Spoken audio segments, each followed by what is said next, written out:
Glidden বলে একটা app আছে। গ্লিডেন অ্যাপটা কিসের না, এটা একটা এক্সট্রাম্যারিটাল ডেটিং অ্যাপ। হ্যাঁ, আপনি ঠিকই শুনছেন। বেসিক্যালি অবৈধ প্রেম করার জন্য বা পরকীয়া করার জন্য এটি একটি বিখ্যাত নতুন অ্যাপ এবং মেয়েদের দ্বারা তৈরি, মোস্টলি মেয়েদের পরকীয়া করতে উৎসাহিত করে।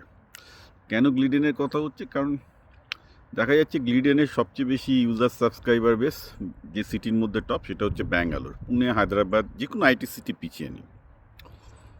অবাক ব্যাপার, বিদেশি অ্যাপ কিন্তু মানে বিদেশি পরকীয়া করার অ্যাপ কিন্তু ভারতে প্রবলভাবে জনপ্রিয়। ব্যাঙ্গালোরে প্রায় 4 লাখ মতো টোটাল রেজিস্টার্ড ইউজার আছে, যার প্রায় 35% হচ্ছে মেয়েরা। তো এটা কি প্রমাণ করছে?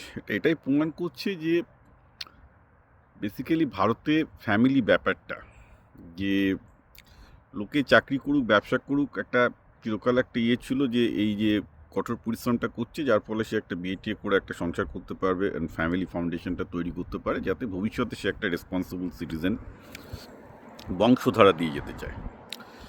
কিন্তু আই গেস রাইট নাও ইন্ডিয়াতে হেডোনিজমের চল অনেক বেশি, অর্থাৎ যাদের বিশ্বাস যে আমাদের ইন্ডিভিজুয়াল লিবার্টি, অর্থাৎ ব্যক্তি স্বাধীনতা হচ্ছে সবচেয়ে বড় জিনিস। কারণ বিয়ে করলে ব্যক্তি স্বাধীনতা বিভিন্ন যে রেস্ট্রিকশনের মধ্যে থাকতে হবে, কেউ সেটা ছেলে বা মেয়ে দেখা যাচ্ছে কেউই রাজি নয়।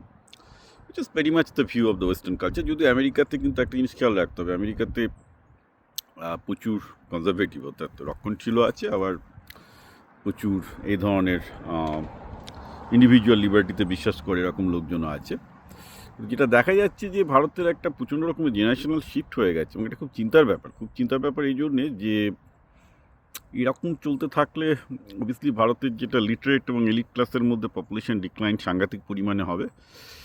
আমি অন্য কোনো ব্যাপারে চিন্তিত নই যে সমাজ উচ্ছন্নে গেল বা কী হলো, সেটা বলবো না। সমস্যা হচ্ছে যে সমাজ না, সন্তান উচ্ছন্নে যাবে, সেটা বলা চলে, যে সন্তানের সংখ্যা উচ্ছন্নে যাবে, যেটা প্রতিটা ওয়েস্টার্ন সোসাইটিতে, বেশ করে ইউরোপ থেকে শুরু করে সব জায়গায় ফেস করছে। আমি আবার বলছি, জাপান থেকে শুরু করে সব জায়গায় ফেস করছে, যে সোসাইটিতে সব কিছু আছে কিন্তু বাচ্চা নেই।